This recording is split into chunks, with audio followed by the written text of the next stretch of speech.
गेल्या काही वर्षांमध्ये मशिदींवरचे भोंगे, हनुमान चालीसा या मुद्द्यांवरून महाराष्ट्राचं राजकारण ढवळून निघालंय। मग तो राज ठाकरेंचा भोंगे खाली उतरवण्याचा इशारा असो किंवा राणा दाम्पत्याचं ठाकरेंविरोधातलं हनुमान चालीसाचं आंदोलन असो, या आंदोलनांमध्ये भोंग्यांच्या आवाजापेक्षा राजकीय कल्ला जास्त वाजला। आता पुन्हा एकदा मुख्यमंत्री देवेंद्र फडणवीसांनी भोंग्यांच्या विरोधात कठोर कारवाईचा इशारा दिलाय। फडणवीसांच्या या भूमिकेमागे आगामी महानगरपालिका निवडणुकांचा छुपा अजेंडा तर नाहीये ना, अशी ही चर्चा होतीये। पाहूयात हा रिपोर्ट।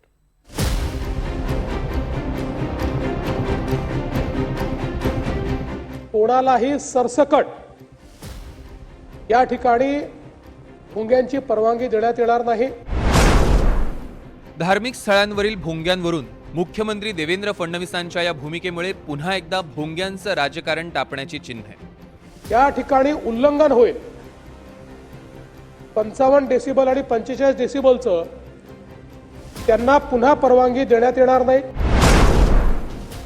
मशिदींवरील भोंग्यांवरून नाशिक मध्यच्या आमदार देवयानी फरांदे यांनी विधानसभेत आक्षेप घेतला। मशिदींवरील भोंगे बंद करण्यासाठी कृती करण्याची मागणी केली।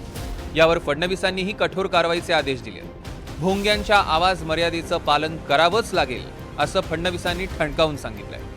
कोणालाही सरसकट या ठिकाणी भोंग्यांची परवानगी देण्यात येणार नाही। ती निश्चित कालावधी करताच देण्यात येईल आणि त्या कालावधीनंतर त्यांना पुन्हा पाहिजे असेल तर त्यांनी पोलिसकडनं येऊन त्या भोंग्याची परवानगी पुन्हा तिथे घेतली पाहिजे।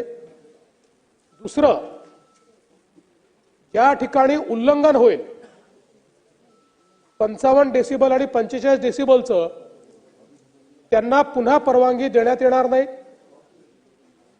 त्यांच्या जे काही भोंगे असतील त्याची जप्ती केली जाईल आणि या संदर्भात ताईंनी जी मागणी केलेली आहे त्या मागणीनुसार याचं तंतोतंत पालन होतं आहे की नाही याची जबाबदारी संबंधित पीआयची असेल।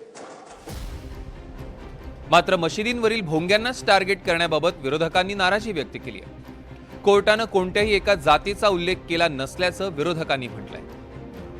बघा, त्याच्यामध्ये माननीय सुप्रीम कोर्टाने माननीय उच्च न्यायालयाने याच्यामधले निर्णय दिलेले आहेत। त्याच्यामुळे किती आवाजामध्ये ते चालावेत ते एका धर्मासाठी नव्हते, त्या सगळ्यांसाठी होते। आणि जेव्हा माननीय सुप्रीम कोर्टाने त्या पद्धतीचे निर्णय दिला असेल तर त्याचं पालन व्हावं ही भूमिका सगळ्यांची असलीच पाहिजे। पण एखाद्या धर्माच्या भोंग्याच्या बद्दलचा वाद निर्माण करायचा आणि धार्मिक तेढ निर्माण करायचं काम केलं जात असेल तर हे बरोबर नाही। चांगलं आहे। केंद्र सरकार यांचंच आहे, राज्य सरकार यांचंच आहे, प्रशासन यांच्याच हातात आहे। तर त्यांनी प्रशासनाचं काम करावं, जे हायकोर्टची ऑर्डर त्याचं पालन व्हावं।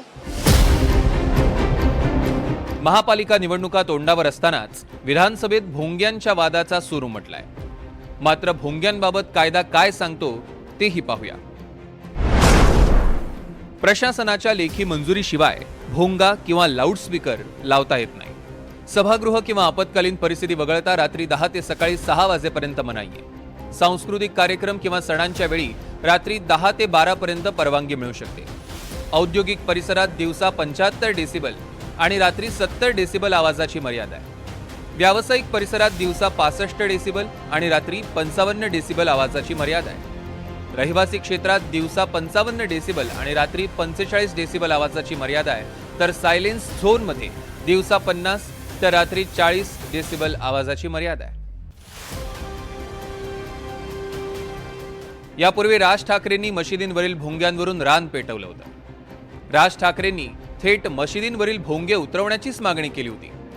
मशिदींवरील भोंगे न उतरल्यास मशिदींसमोर हनुमान चालीसा लावण्याचा इशारा राज ठाकरेंनी दिला। मात्र ऐन निवडणुकीच्या धामधुमीत हा मुद्दा पडद्याआड गेला। आता मनसेच्या या मुद्द्याला थेट भाजपनंच हात घातलाय। त्यामुळे मशिदींवरील भोंग्याचं राजकारण पुन्हा वाजणार का हे पाहणं महत्त्वाचं ठरेल। Bureau report, NDTV Marathi, Mumbai.